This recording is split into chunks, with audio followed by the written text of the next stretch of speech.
está sobre Roma, especialmente en el Vaticano, por la salud de este argentino de nacimiento, el Papa Francisco, claro, líder espiritual de la Iglesia Católica. Y más allá de nuestra confesión religiosa, seamos o no seamos católicos, queríamos abordar un flanco, especialmente de lo que ha sido la figura del Papa Francisco en torno a la comunidad LGBTIQ+, que, bueno, queríamos como ver en torno a eso qué pasaba, porque nos vienen algunos recuerdos y a la vez también nos aparecieron después algunas figuras de él como Papa Francisco en algunas expresiones. Estamos para ello en conversación con el docente e investigador Lucas Leal.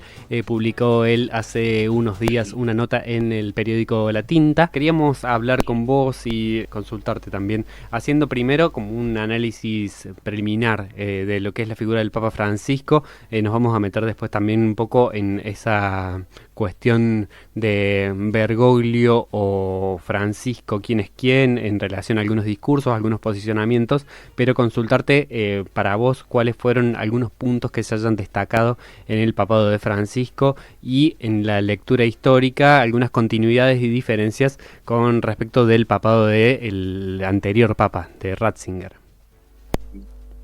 Sí, mira, yo miro con bastante optimismo el pontificado de Francisco, ¿no? Creo que, digamos, de hecho, vos lo decías, o sea, seamos creyentes o no, es una figura pública que ha generado simpatías y antipatías, sobre todo por esta línea progresista, digamos, que también los medios van como compartiendo de él en torno a frases, en torno a gestos. Yo creo que, por ejemplo, cuestiones así ya desde cambiar un poco el ritual del Jueves Santo, que fue ni bien inició el papado, digamos, ir a cárceles, ir a refugiados a lavar los pies, digamos, ese gesto del lavado de pies en cárceles, o sea, hacer esa celebración en las cárceles, hacerlo con refugiados, y de ahí a todas las cuestiones que él pone sobre la mesa en relación al capitalismo, a la ética ambiental. Ya digamos es bastante fuerte su primera encíclica, la de 2013, en relación a la cuestión de la cultura del descarte y demás. Yo creo que él profundizó líneas que van justamente ahondando, profundizando la dinámica de lo que es la justicia social, la crítica al capitalismo, al neoliberalismo. Ha tenido gestos muy fuertes en relación, en el último tiempo también, o palabras en relación a la cuestión de la inmigración, o los discursos que se vienen dando en relación a eso, o las políticas en relación a eso. O sea, a mí me parece que es alguien que va poniendo palabras, y eso es lo que a mí no me parece menor, ¿no? Yo tuve la posibilidad de ir a Roma en el 19, ¿no? Uh-huh. Y llamativamente ahí con algún sacerdote amigo con el que me encontré, me contaba toda la disputa que había, porque el Papa había permitido que en la plaza de San Pedro alrededor duerman las personas en condición de calle, ¿no? Uh-huh. Y había construido baños para que puedan ducharse, y les daban la cena y demás. Bueno, en los sectores como más conservadores era inadmisible ese gesto tan evangélico de que la gente tenga un lugar donde bañarse, que tenga comida, que tenga algo caliente, que pueda dormir en la Plaza San Pedro. Bueno, nada. Claro, que como que no arruinen el monumento histórico, podríamos pensarlo, ¿no? En los sectores conservadores. Exacto. Bueno, no lo quería decir de otra manera, pero era como eso, ¿no? Saquen a esta gente de acá.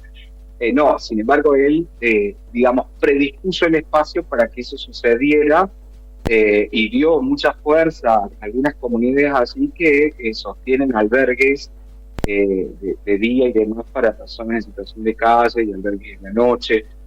Estoy como ese signo en la misma Roma, pero su palabra en este momento, como jefe de Estado, dicho como en líneas más así, como líder espiritual, una palabra que habla de lo social, que habla de inclusión, que responde a ciertas políticas de exclusión y marginación, me parece importante, y sobre todo me parece mucho más importante que su palabra sea contraria a esos discursos de odio, de marginación, de exclusión, ¿no? En general. Nos metemos un poquito en el tema específico que queríamos hablar con vos. Estamos hablando del Papa Francisco, un poco de la salud, pero no analizando la salud en este momento, sino también parte de lo que viene siendo el legado, en todo caso, del Papa Francisco. Un análisis, hay una parte que vos escribís en el texto, en la nota que estábamos presentando recién de La Tinta, que dice: perdemos un aliado, entre signos de preguntas.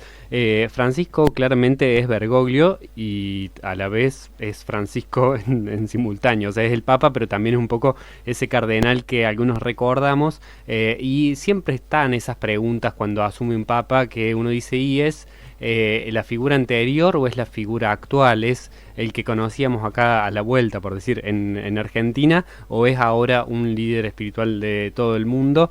Y circularon varias cosas, y entre las cosas que nos venían haciendo ruido en el momento de su nombramiento había sido la postura que había tenido el cardenal Bergoglio con el matrimonio igualitario en el año 2010. Había sido claramente muy rudo, vos recordarás con más claridad las expresiones, pero preguntarte qué recordás de ese entonces y también qué cambios viste en estos años del paso de Bergoglio a Francisco.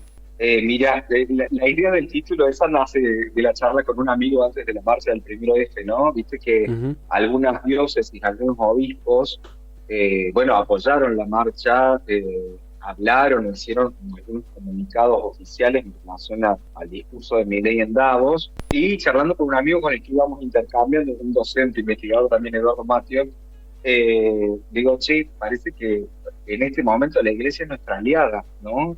Porque estos comunicados, digamos, rechazaban lo que decía, lo que había dicho Milei en relación al colectivo LGBTIQ+, llamaban justamente a volver a mirar, o digamos, defender la cuestión de la defensa de los derechos de nuestro colectivo, bueno, nada. Y surge un poco de ahí, ¿no? Pensando en eso. Yo adelanto lo que pienso, que yo creo que en este momento sí es nuestra realidad. Y lo digo al final de ese artículo diciendo, sea por convicción, porque tenemos fe, porque creemos en su figura, porque lo consideramos un líder espiritual, o aún entre los activistas, militantes o personas no creyentes o desilusionadas de la institución religiosa Iglesia Católica, por una cuestión más de, diría yo, estrategia política, estrategia activista. Yo creo que sus discursos, ¿no?, a favor de nuestro colectivo hoy, en este contexto donde más bien abundan los otros discursos de odio en relación a nuestro colectivo, yo creo que lo hacen en algún punto nuestro aliado, o por convicción o por estrategia. Quiero decirlo como, o lo digo un poco así en el artículo, ¿no? En realidad yo creo que algunas cosas de Bergoglio a Francisco no cambiaron. Por ejemplo, Bergoglio siempre, aún en la disputa sobre el matrimonio igualitario, apoyaba la idea de unión civil, ¿no? O sea, que nuestro colectivo luchaba por la idea de matrimonio, que tiene un peso mucho mayor en tanto institución en relación a los derechos, ¿no? No es una mera unión civil, sino que es un matrimonio, con toda la carga que tiene esa institución en nuestra cultura a través de los siglos. Bueno, la oposición en ese momento fuertemente de la Iglesia, sobre todo pensando en Bergoglio, era en relación a la cuestión del matrimonio. De hecho, esta cuestión de que era cosa del demonio, que le manda una carta a las monjas carmelitas, ¿no?, y que habla de la guerra de Dios y demás, tiene que ver, y lo dice en esa carta, con un atentar contra la familia, contra la digamos así, la institución matrimonial. Bueno, tiene que ver con esa lógica reproductivista, digamos, con esa perspectiva biologicista, con la institución de la familia y del matrimonio que siempre defendió la Iglesia por doctrina y demás. Pero aún así el Papa, a diferencia de otros, digamos, apoyaba, siendo Bergoglio, las uniones civiles, y ha hablado, siendo Papa después, del derecho, ¿no?, de las personas homosexuales, ¿no?, a tener un resguardo legal para su familia. Yo eso creo que lo cito ahí en ese artículo también, el hecho de que llame familia, ¿no?, justamente a las personas LGBTIQ+, que conforman una red afectiva, digamos, que las considere familia, también me parece como disruptivo que utilice la palabra, porque algunos otros no se atreven a usarlo, ¿no? Yo creo que por ejemplo, eso cambió. Claro, sería como O diferenciar, cambió, eso tuvo eso y dio un pasito más, ¿no? claro, sí, como diferenciar de la idea de esa cosa que hacen ellos, que no es familia, pero que bueno, y él utiliza esa expresión, eso estás diciendo. Ujú. Sí, sí, sí.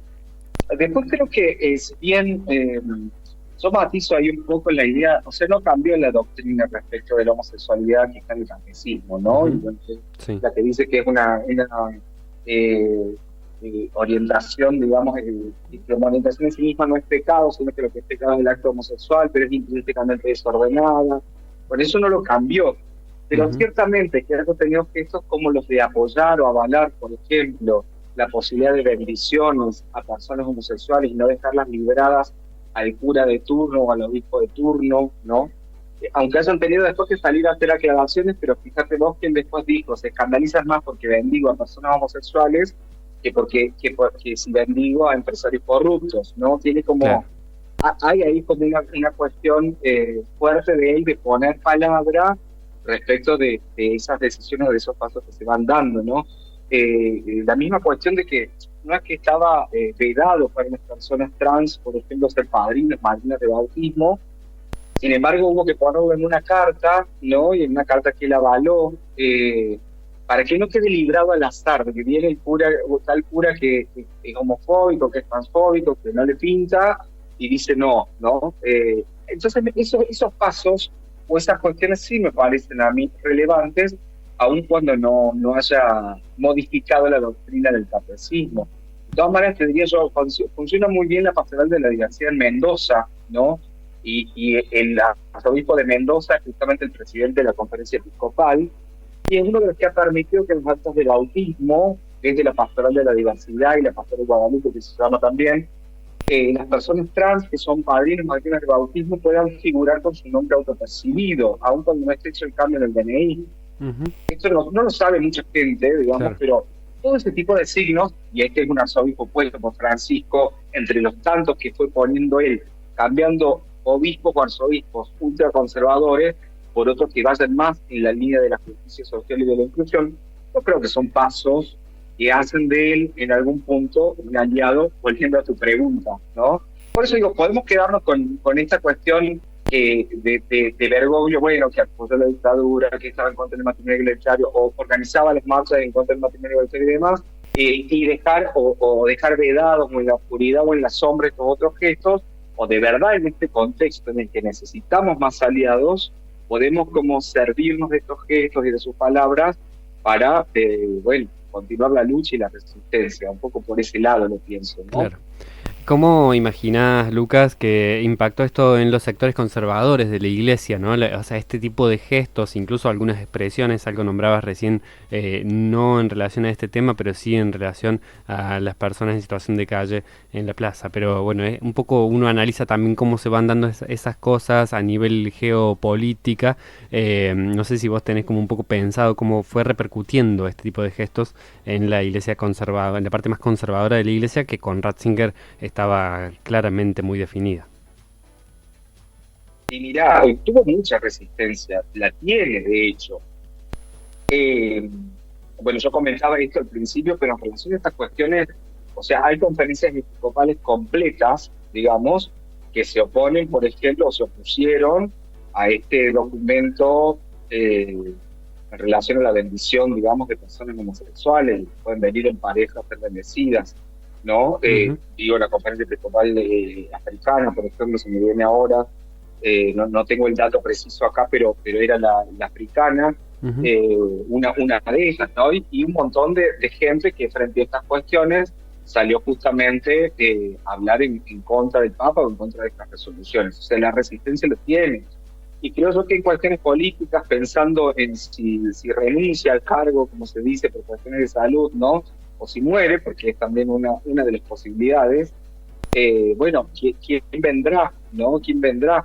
Estos sectores, porque no nos olvidemos, digamos, más allá del liderazgo espiritual que tiene el Papa y de toda la dinámica que tiene que ver con la espiritualidad que conforma el cristianismo en la Iglesia, y estamos hablando de un Estado, que estamos hablando de políticas, bueno, se van tejiendo, intuyo yo, distintas hipótesis o cuestiones Bueno, yo creo que los sectores ultraconservadores estarán allí armando alguna estrategia. Esto es una hipotesis nomás, ¿no? De todas Ujú. maneras, digo, lo que hizo Bergoglio muy bien es neutralizar bastante a las corrientes más ultraconservadoras. Cuando digo esto, nombraba yo recién el nombramiento de nuevos arzobispos, ¿no? Que van más en la línea suya de pensamiento social, ¿no? De justicia social, de inclusión.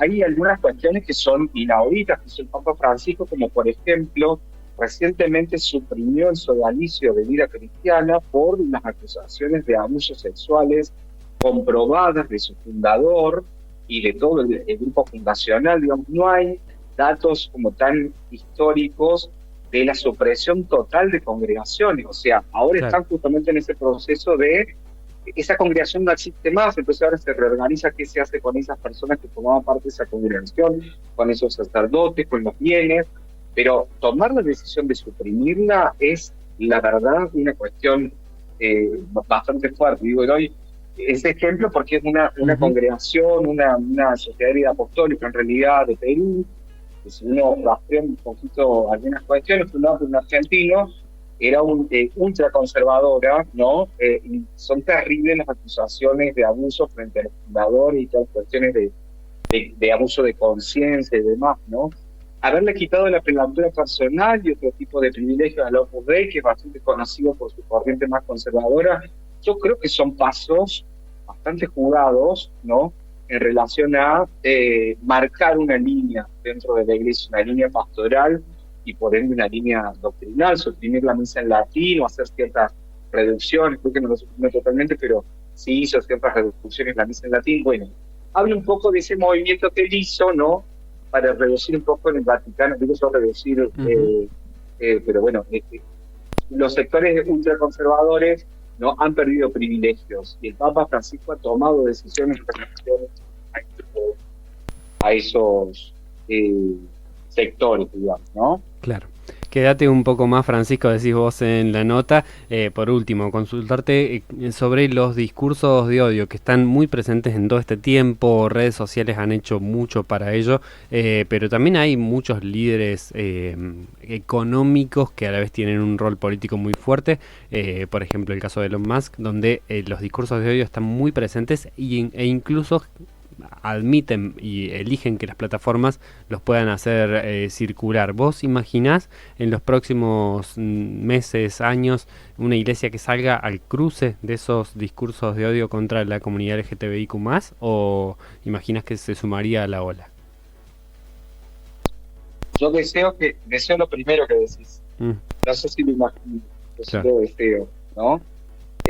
Cuando digo yo que un poco más es porque pienso que si seguimos sumando estos discursos que van ayudándonos a construir otras subjetividades en relación al colectivo LGBTQ+, bueno, puede que no lleguen a circular estos discursos de odio, que las ultraderechas no sigan posicionando. Me parece que necesitamos de estos discursos como los de Francisco, y no sé si, digo, no sé qué nos traerá la fumata blanca cuando Ujú. salga, ¿no? Y sí pongo el signo de pregunta. Sí, más bien lo tengo como deseo. Creo que hay muchas posibilidades de que los sectores ultraconservadores que pueden posicionar discursos de odio, o sea, hacer un discurso más de odio en la iglesia, entre otros tantos, que hay ahora de jefes de Estado, de quienes poderes económicos y demás, creo que están más neutralizados que no la esperanza de que no. Pero bueno, no lo sé, no sabemos Claro. qué pasará. Bueno, viste que los medios también y las redes sociales van tirando hipótesis de quiénes pueden ser los culpables, Ujú. y hay como un poco, hay panoramas varios, pero hay muchos de la línea de Francisco. Entonces, bueno, nada, más bien lo digo como un deseo, quédate un Claro. poco más porque estos discursos todavía nos siguen ayudando, ¿no? Y todavía los necesitamos. Lo pienso un poco desde ahí. Lucas Leal, muchas gracias por la comunicación con una radio Muchas Voces, con CDM Noticias Radio. Esperamos que tengas buen día. Te mandamos un gran abrazo. Bueno, que tengan buenos días para ustedes, un gusto charlar, un gusto encontrarnos.